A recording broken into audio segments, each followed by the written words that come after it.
kasih Bu Moderator. Mohon izin sebelumnya saya menyapa dulu kepada apa namanya yang persaudaraan ada di sini. Oke.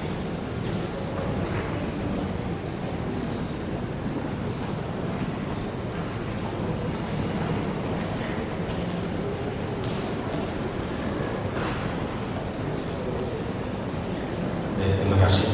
Sebelumnya saya mohon izin menyapa dulu. Terima kasih Bapak Rektor Universitas Profesor Dr. Yang Yasobi, Dekan Universitas Dr. Konseran. Kemudian di sini ada para guru besar dan dosen Universitas Universitas dan ada para pembicara. Di sini ada Profesor Budi Sudarmo dari Asosiasi Nasional University. Kemudian ada Ibu Evi dari GEM.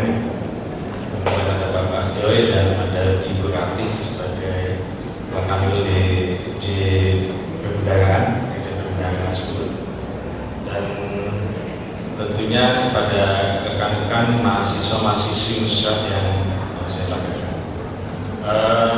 Sebenarnya saya di sini akan sedikit beda ya, akan membawakan konteksnya. Kalau tadi Pak Profesor Budi, Dr. Hendy membawakan mengenai UMKM terkait dengan digitalisasinya juga. Nah, saya agak sedikit menyinggung nanti ke sana, tapi di sini saya awalnya akan membawakan mungkin sedikit memperkenalkan juga dulu mengenai lembaga penjamin simpanan. Kebetulan saya diminta untuk mewakili LPS untuk mensosialisasikan edukasi kepada semua yang ada di sini untuk mengenal lebih dekat mengenai tentang LPS ini. Mungkin Bapak Ibu, kawan-kawan semua sebenarnya sudah pernah mendengar tentang LPS itu, lembaga penjamin simpanan, dan tentunya yang pasti sudah diketahui lebih dulu atau ada Bank Indonesia dan ada otoritas pengawas perbankan OJK, Jasa Keuangan, dan sebagai otoritas fiskal juga ada Kementerian Keuangan. Nah, mungkin saya singkat aja, mungkin boleh next. Saya singkat tentang sejarah mengenai LPS. Ini latar belakang sebenarnya berdiri LPS ini di-trigger pada saat krisis moneter tahun 1998, di mana kepercayaan masyarakat itu terhadap sistem perbankan dan kemudian pada saat itu pemerintah memberikan penjaminan terhadap seluruh kewajiban di perbankan itu dengan mekanisme blanket garanti. Nah, ini sebenarnya blanket garanti ini impact-nya sangat baik pada saat itu. Namun ada juga orang hajatnya. Jadi blanket garanti itu pada saat itu langsung menumbuhkan kepercayaan masyarakat, sehingga Indonesia pada saat itu bertahan terhadap krisis global tahun 98. Namun ada orang hajatnya karena blanket garanti itu membebani anggaran negara. Kemudian pemerintah dalam hal ini berpikir bagaimana untuk mencegah ras dan meningkatkan masyarakat, dan untuk mengurangi beban negara itu dengan melakukan terobosan dengan untuk menegakkan program penjaminan simpanan, di mana akan didirikannya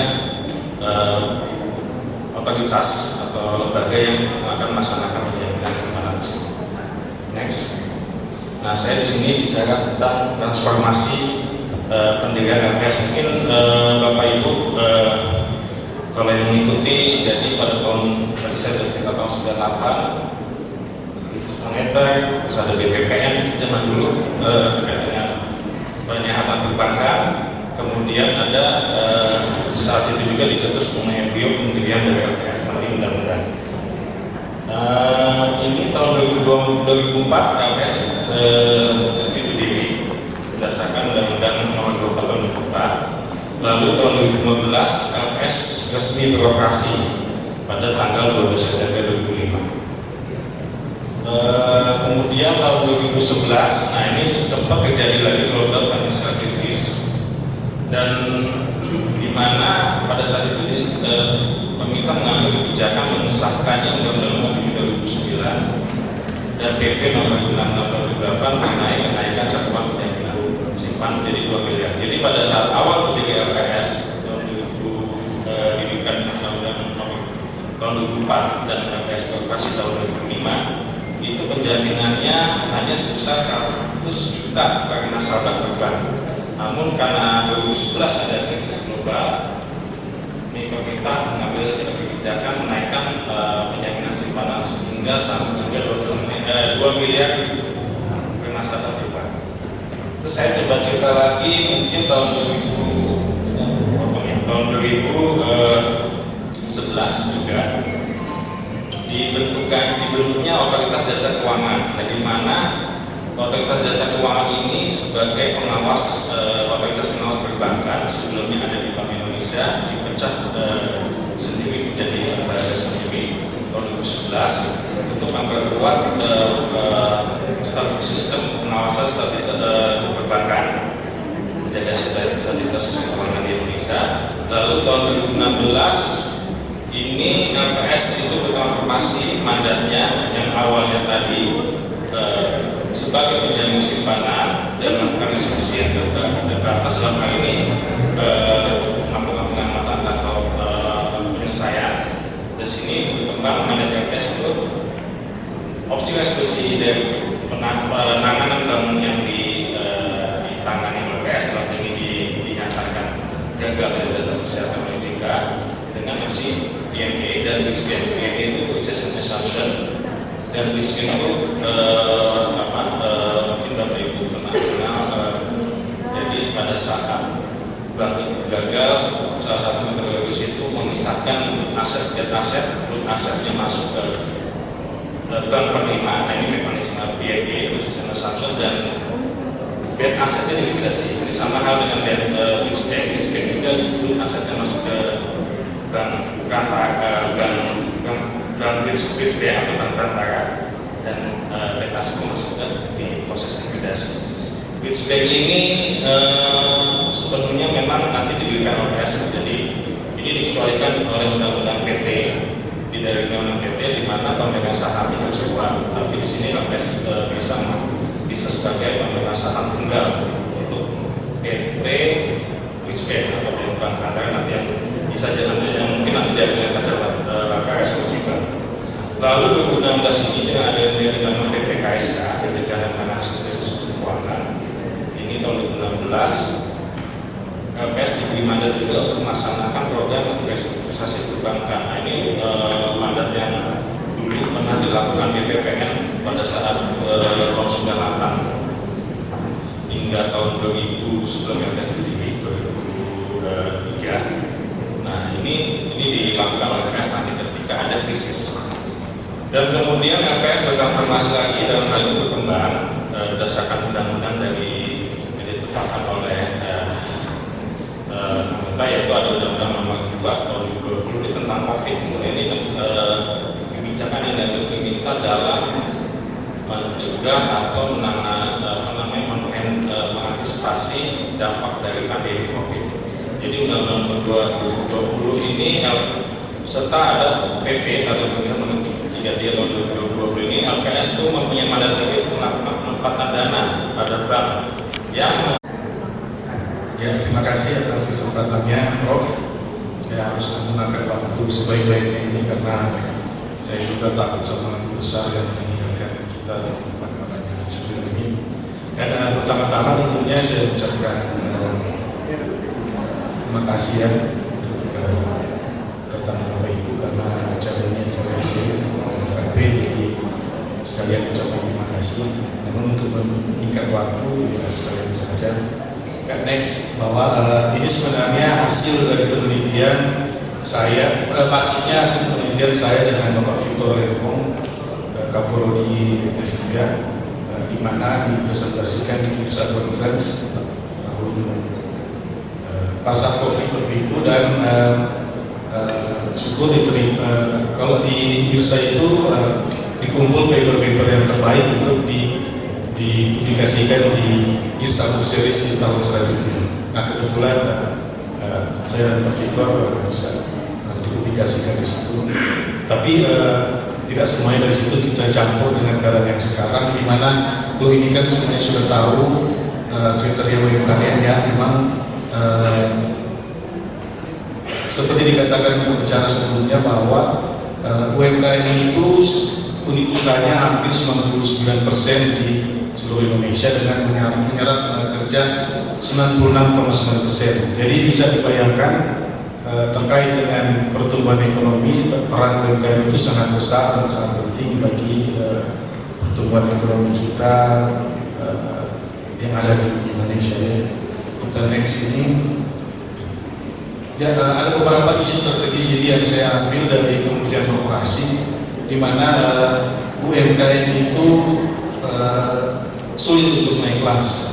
Jadi sulit naik kelas dan berubah-ubah. Kadang dia hari ini kuliner, dia berikut dia berubah menjadi dagang baju. Apalagi kalau dia di tingkat mikro dan kecil itu terkadang berubah sesuai dengan keadaan. Dan kalau kita melihat di sini bahwa target dari Kementerian Koperasi, UMKM dan Koperasi itu di mana memang 65% kontribusi UMKM itu terhadap PDB. Demikian juga mungkin kira-kira yang ada di saudara-saudara. Namun dan untuk kontribusi ekspor itu ada sekitar 21,6% dari UMKM. Dan yang ini yang perlu jadi perhatian bahwa hanya 30% UMKM yang bisa mengakses kredit perbankan. Walaupun di Bank Indonesia itu mensyaratkan kepada perbankan bahwa 20% dari porsi kredit mereka itu harus diberikan kepada UMKM. Tetapi banyak kendala yang terjadi, banyak hal yang membuat perbankan tidak bisa memberikan pembiayaan terhadap UMKM. Walaupun sekarang ini juga sudah ada program itu dari pemerintah. Ya, next saja. Ya, next.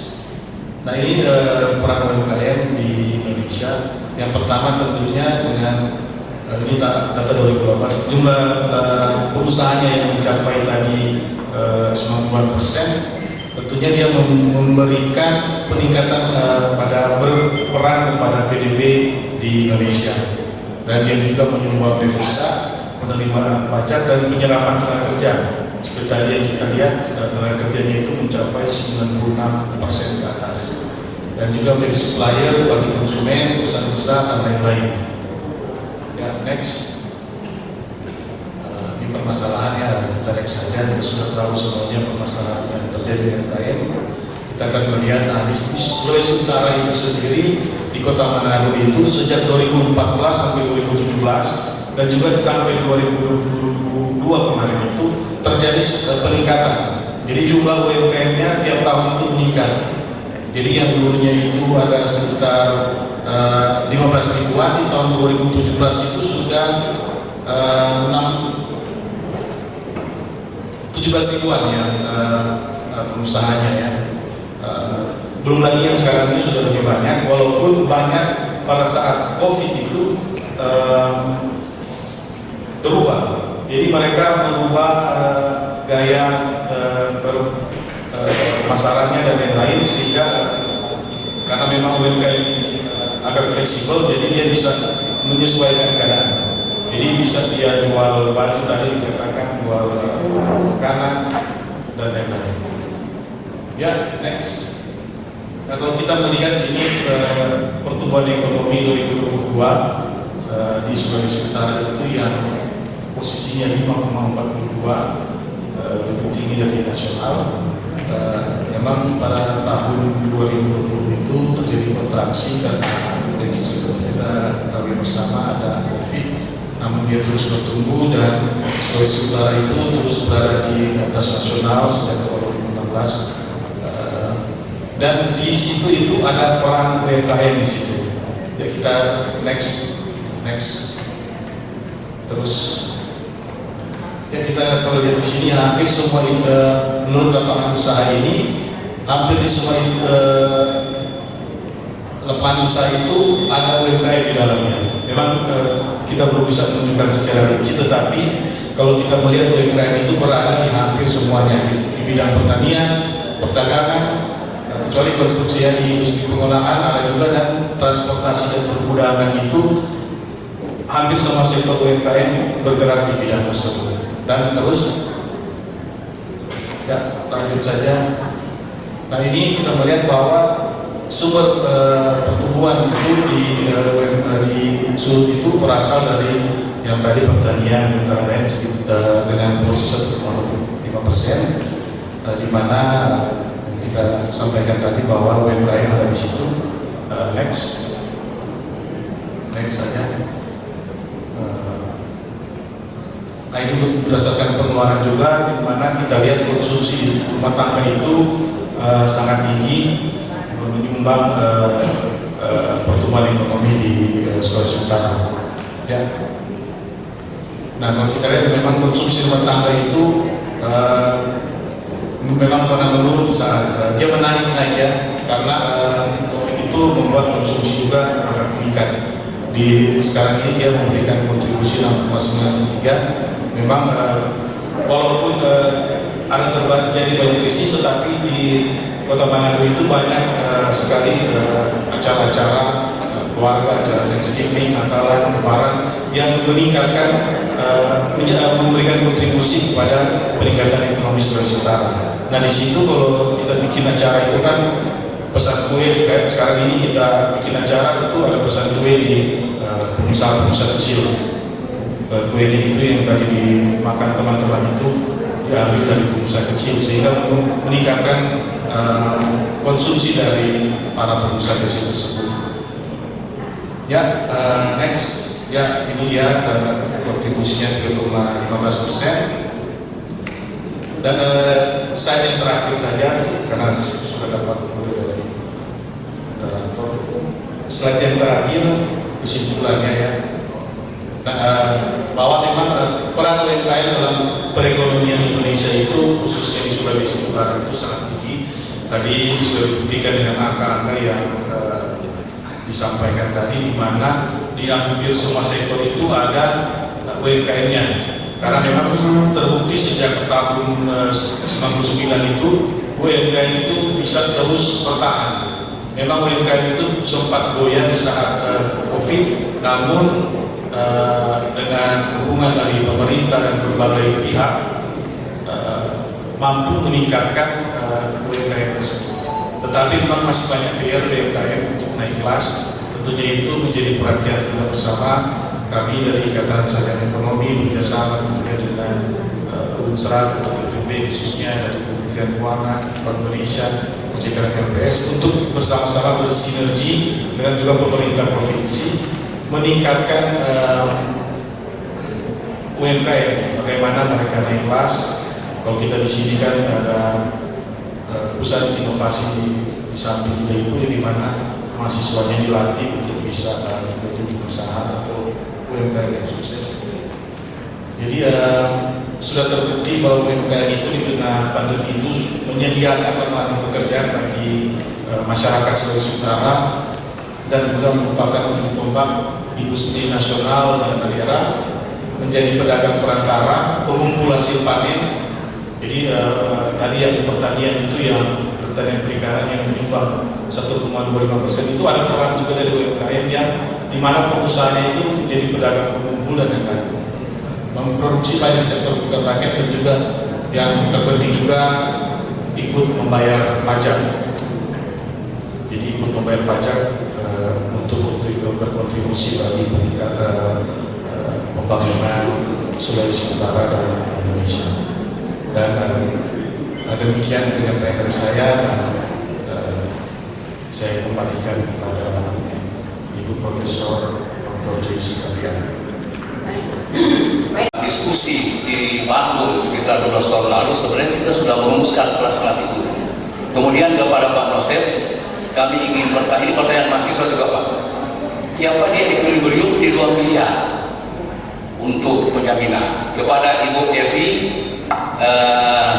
saya pikir bahwa memang sebetulnya apa yang diteliti oleh Ibu Evi ini, apakah itu juga yang bisa kita katakan bahwa di era digital yang mulai kencang ya pada 5 tahun sebelum pandemi, memang kelihatan pertumbuhan ekonomi itu dia sudah sangat melandai. Jadi memang dia masih di atas 5, kemudian dia mulai menurun, kemudian distribusi pendapatan memang agak membaik. Jadi kalau kita lihat apakah itu ada hubungan dengan gajian Ibu Evi. Kemudian kepada Pak Budi, apakah dalam riset ini diklasifikasikan kelompok umur yang partisipasi pekerja wanita dan pekerja pria? Terima kasih. Kepada Bapak yang memberikan hasil PSK, lembaga jaminan. Ya, pertanyaan saya begini: ketika lembaga jaminan ini berhadapkan kepada mereka-mereka yang risk averter, itu artinya mereka ini hanya berpikir, oke, kalau jaminan cuma sampai 2M, sisanya kalau mereka punya kelebihan duit terpaksa simpan di bawah tahun, karena mereka tak mau ambil risiko yang besar. Kedua, pertanyaan saya, apa dasar sampai penetapan maksimum jaminan itu 2M, 2 miliar? Saya ingin tahu tentang hal itu. Dan pertanyaan kedua saya tunjukkan kepada Ketua SCI, apakah sudah ada penelitian tentang pemberian dana kepada mikro atau mikro UMKM yang mikro dan kecil ini, ketika mereka mulai usaha, dia dalam teori wirausaha itu selama 2 tahun itu seharusnya mereka belum diberi bantuan. Nanti ketika memasuki bootstrapping setelah 2 tahun itu baru kemungkinan bisa diberi bantuan, karena mereka sudah mulai betul-betul sudah teruji ketika mereka mulai usaha. Tapi karena agresivitas dari pemerintah untuk mendorong UMKM ini, maka banyak dana-dana yang dimunculkan oleh perbankan untuk membantu UMKM yang baru mulai usaha. Nah, saya belum banyak memberikan dana kepada mereka UMKM yang baru mulai usaha, yang belum cukup 2 tahun sudah mereka berani. Dari mahasiswa ataupun dosen pada era digital ini, uang elektronik ini sudah cukup besar berkembang. Nah, pertanyaan saya adalah, bisakah dana masyarakat di uang elektronik semacam GoPay dan lain-lain, apakah keamanannya bisa dijamin oleh LPS? Kedua, pertanyaan kedua saya adalah, banyak teman-teman mahasiswa mungkin ingin menabung di bank atau menyimpan uang di bank, tapi mahasiswa ini pertanyaannya adalah apakah dari mana sumber dana LPS untuk menjamin simpanan nasabah di bank? Terima kasih. Nama saya Julio Monggoy, saya dosen di Fakultas Ekonomi dan Bisnis Pusat. Tadi sudah dengarkan oleh Prof. Joyce, jadi langsung saja. Terima kasih pertama kepada seluruh narasumber atas presentasi dari studi penelitian yang sangat menarik, dan saya banyak belajar juga hari ini. Terima kasih Prof. Budi. Tadi sempat disebutkan terkait dengan Solo Paradox ya Prof. Itu saya bangga hari ini ya, bahwa investasi justru di teknologi informasi itu bisa menurunkan produktivitas. Itu yang saya ungkap tadi. Kemudian masalah emerging IT tadi banyak dibahas oleh Prof. Budi dan Devi. Memang masalah endogenitas dalam pendidikan ini di area apapun saya pikir harus kita address ya, karena hasilnya sekali tidak bias ya. Background saya dari corporate finance dan Indonesia ini juga menjadi masalah yang umum yang harus kita address. Dan tadi sudah dijelaskan oleh kedua narasumber salah satu cara untuk mengaddress dengan SLS dan IV regulation. Tadi Bu Eki sudah sempat menjelaskan IV-nya apa. Kalau Prof Budi, kita belum dengar Prof instrumen ini menggunakan apa. Dan Indonesia itu kan kita tahu ada 3 source-nya, reverse causality, selection bias, dan cognitive variable bias. Mungkin cognitive variable bias dan reverse causality bisa diintegrasi dengan IV regulation. Pertanyaan terakhir Prof Budi, bukan pertanyaan masukan saja. Mungkin untuk mengatasi endogeneity, penelitian Prof Budi bisa menggunakan exogenous shock. Jadi mencari ada shock exogenous, mungkin peraturan dari pemerintah terkait dengan pemberdayaan perempuan dan sebagainya. Dan bisa makin variabel mungkin saya bisa lebih romas itu saja Prof. Ya, terima kasih Bu Moderator. Terima kasih ada kalau terkait dengan atas ada 3 penanya tadi dari Pak Fethi, Pak. Pertama saya akan jawab pertanyaan yang sama dari Pak Fethi dan Pak James terkait dasar penetapan maksimal penjaminan 2 miliar. Kenapa atas hanya menjamin 2 miliar? Jadi di Indonesia. Nah, dengan penjaminan 2 miliar itu LPS sudah menjamin 99,8%. Jadi udah hampir 100%. Dan ini kalau berdasarkan kami, riset kami sebenarnya ini sudah maksimal penjaminan ini sudah terlalu tinggi ya. Karena ini kalau dibandingkan dengan LPS negara lain, ini kita ada di 40 kali GDP. Bahkan LPS negara lain itu jauh lebih rendah daripada LPS. Nah ini mungkin pada saat itu 2 miliar itu dianggap memang paling tadi saya sudah sampaikan di tahun 2011 kan ada krisis global itu 2 miliar itu dilihat dasarkan data jumlah rekening simpanan nasabah di perbankan itu rata-rata memang 90% di angka 2 miliar. Nah, jadi kalau tadi berdasarkan data sekarang 99,8% itu rekening nasabah itu nilainya banyaknya di angka 2 miliar ke bawah. Sisanya itu yang 0,02% itu di atas 2 miliar. Nah, pertanyaannya kenapa itu enggak? Jadi sebenarnya kembali lagi spirit dari LPS ini dibentuk adalah menjamin simpanan nasabah. Nah, menjamin simpanan nasabah tentunya kami juga di sini LPS pemerintah melihat kita harus mendidik nasabah-nasabah kecil. Dalam hal ini ada kutip yang memang perlu turut campur pemerintah dalam menjaga keuangannya mereka. Karena kalau 0,02% tadi itu nasabah besar Pak, korporasi, banyakkan korporasi, bahkan mungkin pengusaha konglomerat mungkin punya dana besar, dan itu mereka sudah mempunyai analisa yang sudah bagus Pak. Maksudnya mereka akan lebih hati-hati menaruh uangnya.